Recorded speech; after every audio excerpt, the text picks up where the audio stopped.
Welcome csc103 class, and I'm going to briefly go over your intro pick exercise as well as the yellow teeth practice exercise for spring 2020 because we're using different software.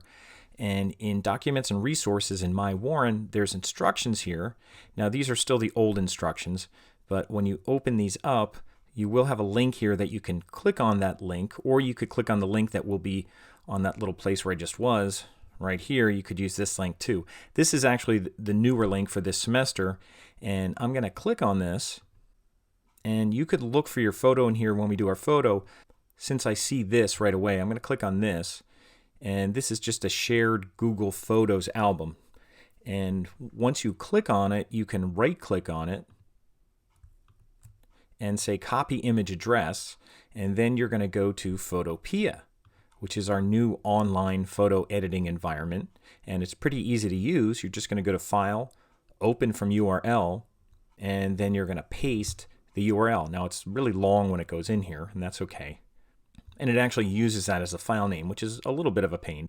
And I'm going to zoom into this. I could use Control plus to zoom in, whether I'm on Mac or Windows. I could use that to zoom in. And all we're going to do with this one is just edit her teeth and then crop it a little bit.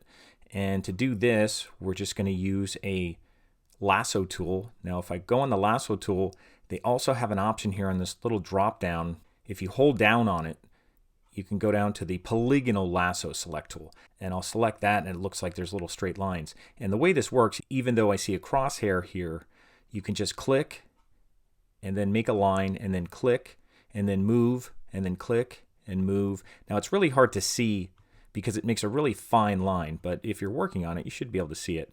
And I'm just kind of clicking and making straight line segments. That's all I'm doing is clicking. I'm not dragging, I'm just clicking. Now when you get to the end, this can be a little tricky because if you click right on the line where you started, it doesn't finish. So the best thing to do is to just get close to the end and just click once and then get kind of in between and double click.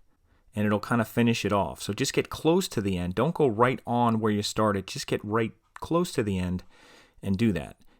And there it is. I finally got the double click on there. That part's a little tricky. I'm not sure why. But anyway, I have that selected with this little dotted line area. And I could even zoom in more if I want with Control plus. And what I'm going to do is go to Image, and I'm going to cool it down first. I'll go to Image Adjustments, and I'll look for Photo Filter. And Photo Filter shows up in orange first. I'm just going to click on the color. Just use a blue color, just the one that's here. I mean, you could choose a different blue if you want. And I'll hit OK. And I'm just going to move this out of the way. And you can see it's kind of cooling it down a little bit. Now, it's doing it a lot. I don't need it a whole lot. I just need it a little bit better than it was. You can use this preview button to kind of go before and after. And that looks a lot better. You don't need it bluish. You just need it cooler than it was. And then make sure that you hit OK. You see here, I'm about 25%. That looks okay. And I used a little gray or blue. The other blue, you might even have to go down further. So then I'll hit OK. And while it's still selected, you could go to Image Adjustments, and you're going to go to Levels.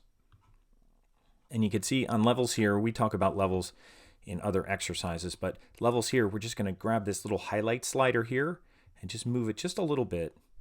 And I don't want to go a whole lot. I don't want to do that with her teeth. I just want to go a little bit and just do something like that. Just a little bit. And you could use the before and after of preview here. And you just want it a little bit brighter. I could even increase the contrast a little from this side just so it, I don't lose any of the lines in the teeth and things like that. So again, I can hit preview and look at the before and after. And it's a little bit brighter, and that's all you want. You don't want it to look really over the top. And I'm going to hit OK. And to get rid of this selection, I can go to Select, Deselect, and it's also Control D is the shortcut if you ever forget. And then I'm going to zoom out and Control minus to zoom out. And then I also want to crop this because there's some text on the bottom here. And I'm going to use the crop tool, which is this one right here, and choose crop tool. I'll just take a little bit of that black line off. So I'm just going to crop what I want. I'm selecting what I want with the crop tool. So I'm avoiding the end and I'm avoiding the little bit black at the top. And when I do that, it doesn't gray out what I don't want. You can move it around a little bit and resize it, but it doesn't really give you a good idea of what you're cropping other than just seeing that bar, but that's okay. And when you're okay with it, just hit Enter, and that will crop it. If you need to change the size at all, you can go to Image Size. not canvas size, but image size. And this says 581. That's probably okay for now. We don't have to change the size of this. That's not a real big image. So I'll just X out of there, which is like canceling. And now when you're done with this, what you could do is you could do File, Export As, and I'm just going to export as a JPEG. You could leave it at these regular settings, maybe like 80% is probably fine. And just hit save. Unfortunately, what it'll do is it'll download it with that long URL that I got from Google Photos. And that's in your downloads right now. And that's okay. You could leave it in your downloads. And you can go back here to My Warren. And you could go into Coursework. And if you find this Student Intro DB Post Pick Exercise 3B, you could go in here. Now, once you're in here, you can go to you can just insert image icon, the one with the little mountain and sun, and hit the Insert Source File. And in Moxie Manager, go to Upload. And then I'm going to go to my Downloads because that's where my image was saved to. So I'll go to Downloads, and there's my image with the long URL. And then I could just hit Open. And then I have to hit Insert in the bottom corner of Moxie Manager. Now in here, you can put in an image description. You don't normally have to, but for this assignment, since it's going into our intro, you can. You could also resize the file in here and put 300 if you want. Make it a little bit smaller. And you could always resize it in this window by grabbing on the corners. When it's highlighted in blue, you could still grab it. And you could hit Save. And then once it's saved, you'll see your preview image right in your comment for that assignment for your intro DB post. Now that's just a practice, just for working in Photopea. But then once we work on our intro DB post picture, you're going to do the same thing in Photopea, and you're going to insert it into the discussion board. Now you could close this up. We don't need it anymore. And then we're going to work on our post pick in Photopea as well.